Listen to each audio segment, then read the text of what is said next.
नमस्कार, मैं हूं आपके साथ मनीषा डिंडोरिया। स्वागत है आप सभी का हमारे चैनल पर। उत्तर प्रदेश में ईद को लेकर गाइडलाइंस जारी की है योगी आदित्यनाथ के द्वारा। आपको बता दें कि उत्तर प्रदेश में ईद मनाने के लिए कई सारी ऐसी गाइडलाइंस है जो कि योगी आदित्यनाथ ने जारी की है, जिसमें तमाम चीजें बताई गई हैं। पहले से ही आपको बता दूं कि ईद को लेकर या फिर नमाज पढ़ने को लेकर, क्योंकि आपने देखा होगा, देखिए जिस तरीके से अलविदा नमाज जो है सड़कों पर बैठकर मुस्लिम समुदाय के लोग हमेशा से ही करते आ रहे हैं, अब उस फैसले को बदलते हुए योगी आदित्यनाथ ने मस्जिदों के अंदर नमाज पढ़ना अनिवार्य कर दिया है। अब ये बड़ा फैसला जो है योगी आदित्यनाथ के द्वारा लिया गया था। अब आपको बता दूं कि ईद को लेकर भी बड़ी गाइडलाइंस जो है जारी की गई है। पूरे उत्तर प्रदेश में 31,151 मस्जिदें जो हैं वो सुनिश्चित कर ली गई है, यानी कि 31,151 स्थान सुनिश्चित किए गए हैं जहां पर ईद की नमाज अदा की जाएगी हर एक जो मुस्लिम समुदाय के लोग हैं उनके द्वारा। आप कहीं भी या किसी भी जगह या सड़क पर बैठकर नमाज अदा नहीं कर सकते हैं। 31,151 जो स्थान सुनिश्चित किए गए हैं उत्तर प्रदेश की सरकार के द्वारा, वहीं पर ही नमाज अदा की जाएगी। तो ईद को लेकर भी ये बड़े बड़े फैसले जो हैं उत्तर प्रदेश के योगी आदित्यनाथ ने लिए हैं। इस बीच मुख्यमंत्री योगी आदित्यनाथ ने सोमवार को यह भी कहा था कि 3 मई को ईद, परशुराम जयंती और अक्षय तृतीया है।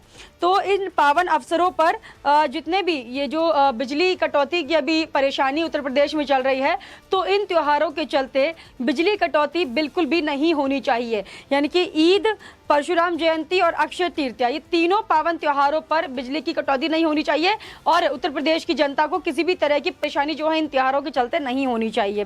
वर्तमान परिवेश को देखते हुए पुलिस प्रशासन को अतिरिक्त संवेदनशील रहना होगा। ये गाइडलाइन जारी की गई है उत्तर प्रदेश के मुख्यमंत्री योगी आदित्यनाथ के द्वारा।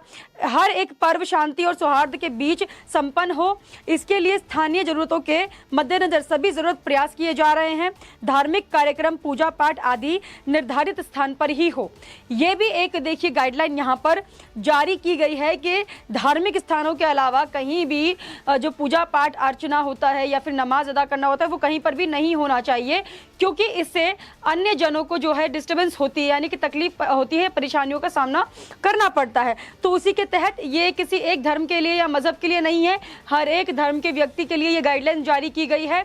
क्योंकि 3 फेस्टिवल्स जो हैं एक ही दिन एक ही समय पर पड़ रहे हैं, तो उसी को देखते हुए योगी आदित्यनाथ ने जो है सुरक्षा के कड़े इंतजाम किए हैं। पुलिस कर्मियों को तैनात कर दिया गया है, हर एक जगह पर पुलिसकर्मी मौजूद होंगे और उसी के तहत वहां पर जनता को जो है हर एक आज्ञा का पालन करना होगा। जो भी सुरक्षा के वहां पर इंतजाम है और पुलिसकर्मी जो भी बोलेंगे सुरक्षा के तहत वो वहां पर मौजूद जनता को करना होगा।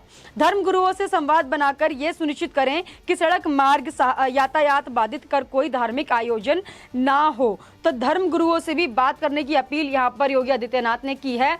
यानी कि पुलिस प्रशासन जो होगा, जो ये सब सुरक्षा को देख रहा होगा, वहां पर किसी भी मजहब या धर्म के जो धर्म गुरु हैं वहां पर से अगर रैली निकल रही हो या फिर किसी भी तरीके की धर्म यात्रा या मजहब से रिलेटेड कुछ भी चीजें हो रही हो, उन धर्म गुरुओं से बात की जाएगी कि आप यातायात बाधित ना करें और अपनी धार्मिक आयोजन जो आप कर रहे हैं उससे किसी को भी परेशानी ना हो। तो उसको देखते हुए आपको अपना जो धर्म और मजहब का जो आप पूजा पाठ करेंगे उसको देखते हुए ही करना होगा। और जो गाइडलाइंस निकाली हैं, जो जारी किया गया है, उसी को देखते हुए आपको ये सब करना होगा। सूत्रों ने बताया है कि प्रदेश में 7,436 ईदगाह और 19,949 मस्जिदों समेत 31,151 स्थानों पर ईद की नमाज अदा की जाएगी। तो ये जो एरिया हैं पहले से ही सुनिश्चित कर लिए गए हैं। जो आंकड़े मैं आपको बता रही हूं वो सरकार के द्वारा जारी किए गए हैं और सरकार के द्वारा ही सुनिश्चित कराए गए आंकड़े हैं जगहों के। तो उन्हीं जगहों पर जो है ईद की नमाज अदा की जाएगी।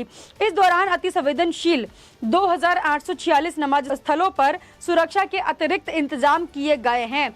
जो अति संवेदनशील, जहां पर मतलब दंगा फसाद भड़कने की थोड़ी भी गुंजाइश है, वहां पर जो है सुरक्षा के कड़े इंतजाम किए गए हैं। मतलब और जगहों के हिसाब से ये जो 2,886 जगह है जहां पर नमाज पढ़ी जाएगी, उन स्थलों पर जो है सुरक्षा के और ज्यादा इंतजाम पुख्ता किए गए हैं, कड़े इंतजाम वहां पर किए गए हैं। तो पुलिस प्रशासन की जो संख्या होगी वहां पर ज्यादा हो सकती है। ईद को निर्विघ्न संपन्न कराने के लिए 46 कंपनी, पीएसी और 7 कंपनी CAPF के अलावा स्थानीय पुलिस के जवान मुस्तैद रहेंगे। तो 46 जो कंपनी है PSC की रहेगी और 7 कंपनी जो है CAPF की रहेगी। तो बड़े बड़े जो सुरक्षा बल हैं यहाँ पर मौजूद रहेंगे और उन्हीं की निगरानी में जो है ईद मनाई जाएगी और ईद पर जो नमाज होती है वो अदा की जाएगी। तो यहाँ पर देखिए उत्तर प्रदेश में सालों का जो रिकॉर्ड है वो टूटता हुआ नजर आ रहा है, क्योंकि जब अलविदा नमाज थी उस दौरान मैं भी एक मस्जिद के बाहर गई थी, वहां पर मैंने लोगों से बात किया तो तमाम लोगों का यही कहना था कि हम लोग तकरीबन 20 या 30 साल से सड़क पर ही नमाज अदा करते हैं और अलविदा नमाज जो होती है उसको हमने हमेशा ही सड़क पर बैठकर किया है, लेकिन ये पहली बार है जब हम लोग जो हैं मस्जिद में जाकर अलविदा नमाज अदा करेंगे। तो योगी आदित्यनाथ ने ये बड़ा फैसला लिया है, क्योंकि सड़कों पर नमाज करने से चाहे 1 या 2 घंटे के लिए ही सही, लेकिन वहां पर यातायात बाधित होता है और लोगों को परेशानी होती है। सालों से ये परेशानी झेल रहे थे लोग, लेकिन अभी योगी आदित्यनाथ के फैसला लेने के बाद नमाज जो है ईद में की गई है और किसी भी तरीके की यातायात बाधित नहीं हुई थी जो अलविदा नमाज है उसके दौरान। अभी ईद को लेकर भी ये गाइडलाइंस निकाली गई है, तो इसको लेकर भी जो तमाम उत्तर प्रदेश के लोग हैं वो उनका ये कहना है कि योगी आदित्यनाथ के हर फैसले का वो आदर करते हैं और आदर सम्मान के साथ ही हर फैसले को माना भी जाएगा।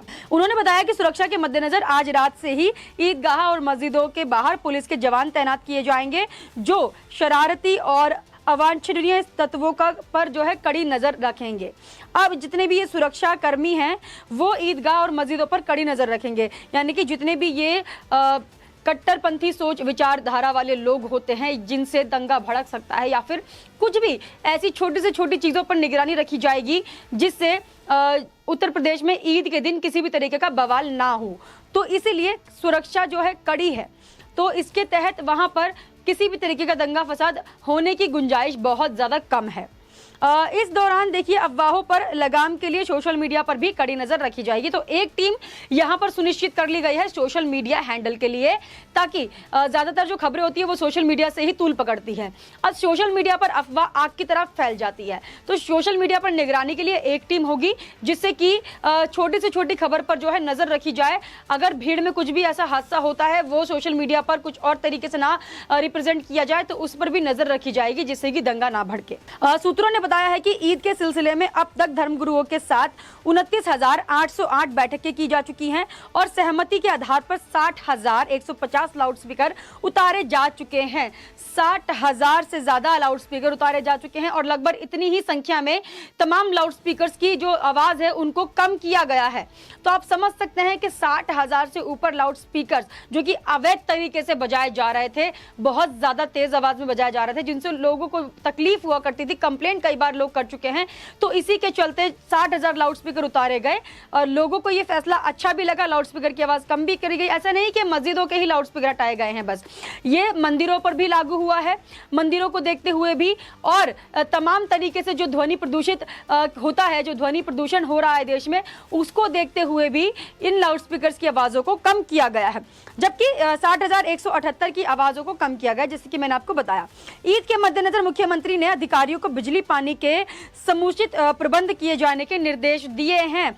बिजली और पानी के यहाँ पर कड़े इंतजाम करने की जो है निर्देश जारी किए गए हैं। आपको बता दूं कि कुछ दिनों से उत्तर प्रदेश में जो है बिजली की काफी कटौती चल रही है, तो बिजली के प्रबंध को भी खासा रूप से देखा जा रहा है, क्योंकि ईद के दिन किसी भी तरीके की बिजली कटौती से जो लोग हैं उनको जूझना ना पड़े और लोगों को उनका त्यौहार मनाने में किसी भी तरीके की तकलीफ ना हो। तो इसीलिए योगी आदित्यनाथ ने पहले से ही निर्देश जारी कर दिए हैं सुरक्षा कर्मियों को और बिजली विभाग को कि किसी भी तरीके की बिजली कटौती या पानी की व्यवस्था में चूक नहीं होनी चाहिए। हर तरीके की व्यवस्था का प्रबंध होना चाहिए, जिससे कि ईद का फेस्टिवल और भी जो बाकी फेस्टिवल्स मनाए जाएंगे उनमें कटौती ना हो और लोगों को परेशानी ना हो। उत्तर प्रदेश में देखिए दूसरी बार योगी आदित्यनाथ की सरकार बनी है और दूसरी बार सरकार बनाने पर ही योगी आदित्यनाथ के द्वारा बड़े बड़े फैसले लिए गए हैं और इन्हीं बड़े बड़े फैसलों के तहत ही लोगों को योगी आदित्यनाथ का जो राज है उत्तर प्रदेश में फिर से एक बार बहुत ज्यादा पसंद भी आ रहा है। यहाँ तक कि देखिए हर समुदाय के लोग, उसमें मुस्लिम समुदाय के लोग भी आते हैं जो कि योगी आदित्यनाथ के फैसलों की काफी रिस्पेक्ट भी कर रहे हैं और मान भी रहे हैं। उनका कहना है कि संविधान के हिसाब से जो सही होगा हम उसको मानेंगे और उसके हिसाब से चलेंगे। क्योंकि तमाम लोगों से मैं बातचीत करके आई हूँ ऑन ग्राउंड, और उनका यही कहना है कि अगर लाउड स्पीकर्स हटाए जा रहे हैं तो वो लोगों की भलाई के लिए हटाए जा रहे हैं, क्योंकि उनकी आवाज़ से काफ़ी लोगों को परेशानी होती थी।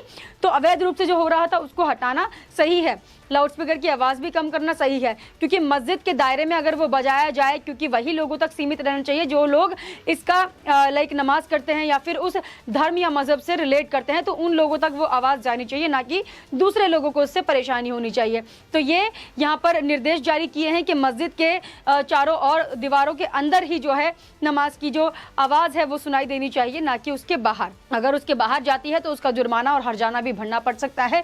तो योगी आदित्यनाथ ने बड़ा फैसला यहाँ पर लिया है। साथ ही आपको बता दूं कि जिस तरीके से देखिए उत्तर प्रदेश में गुंडे और माफियाओं पर योगी आदित्यनाथ कड़े तरीके से एक्शन ले रहे हैं, तो उसी को देखते हुए अभी जो सुरक्षा का कड़ा इंतजाम ईद को लेकर देखा जा रहा है, क्योंकि ईद बहुत ही असंवेदनशील त्योहार जो है माना जा रहा है इस बार, क्योंकि काफ़ी दंगे होने की गुंजाइश हो सकती है। जैसे कि आपने देखा होगा जहांगीरपुरी में जिस तरीके से दंगे हुए थे, हनुमान जयंती की यात्रा के दौरान जिस तरीके से पथराव हुआ था, अब उसको देखते हुए ही ये कड़े इंतजाम किए जा रहे हैं। किसी भी तरीके के जो अलगाववादी या फिर असंवैधानिक तत्व हैं वो ईद के दौरान किसी भी तरीके का दंगा फसाद ना कर दे। तो इसी को देखते हुए सुरक्षा के कड़े इंतजाम योगी आदित्यनाथ के द्वारा देखे जा रहे हैं। सुनिश्चित उनके द्वारा एक एक चीज़ को किया जा रहा है कि हर तरीके से जो है लोगों तक सुविधाएं पहुंचाई जा सके और लोग जो है अपने त्यौहार को त्यौहार की तरह मनाएं, अच्छे से मनाएं, खुश होकर मनाएं और सबको इसमें खुशी मिले, ना कि दंगे फसाद से हर किसी के मन में मनमुटाव आए। तो यही देखिए योगी आदित्यनाथ के द्वारा फैसला लिया गया है। बिजली कटौती को लेकर उन्हें काफ़ी ज़्यादा ट्रोल भी किया जा रहा है विपक्ष के द्वारा। अभी जो निर्देश उन्होंने जारी किए हैं बिजली को लेकर, तो वही देखते हुए ही योगी आदित्यनाथ ने कहा है कि बिजली की कटौती नहीं होनी चाहिए। अब हमें कमेंट करके ज़रूर बताइएगा आपका इस सब पर क्या कहना है। हमारे साथ ऐसे ही बने रहिए। धन्यवाद।